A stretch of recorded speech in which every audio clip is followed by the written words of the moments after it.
সবাই মরে যাবো, আমরা সবাই, কেউ থাকবো না। এই পৃথিবী থাকার জায়গা নয়। কিয়ামতের সময় আল্লাহ তাআলা মালাকুল মাউতকে বলবেন, সবার রূহ কবজ করে ফেলো, সবার, কেউ থাকবে না, সবার রূহ কবজ হয়ে যাবে। আল্লাহ মালাকুল মাউতকে বলবেন, মালাকুল মাউত কি অবস্থা? বলবে সব শেষ। মাইয়াপ্পা, কে বাকি? মালাকুল মাউত বলবে জিনেরা বাকি, যাদেরকে দেখা যায় না। আল্লাহ বলবেন জিনদেরকেও শেষ করে ফেলো, রূহ কবজ করো। মালাকুল মাউত আজরাইল জিনদের রূহ কবজ করবে। আল্লাহ এবার জিজ্ঞেস করবে, ইয়া মালাকাল মাউত আখবিরনি মাইয়াপ্পা, এবার বলো আর কে বাকি? মালাকুল মাউত বলবে, আল্লাহ মানুষগুলো সব শেষ, জিনগুলাও শেষ, এবার বাকি ইবলিস শয়তান। কে বাকি? ইবলিসরেও শেষ করো, ইবলিসও শেষ। আল্লাহ আবার জিজ্ঞেস করবেন, ইয়া মালাকাল মাউতি মাইয়াব্বা, আর কে বেঁচে আছে বলো?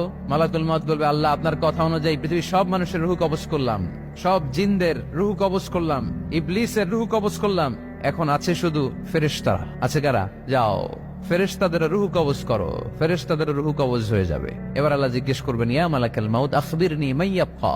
মালাকুল মাউত বলবে, আল্লাহ আপনার কথা মতো ধরে ধরে সব শেষ, ফেরেশতাও শেষ, 4 জন ছাড়া। কয়জন ছাড়া? জোরে বলেন, কয়জন ছাড়া?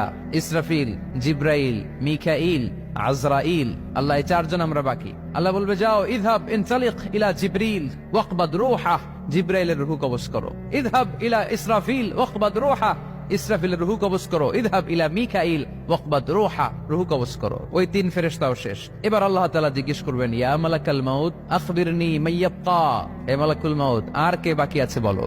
মালাকুল মাউত বলবে, আল্লাহ আপনার কথা মতো মানুষগুলো শেষ, জিনগুলো শেষ, ইবলিস শেষ, আমার বাকি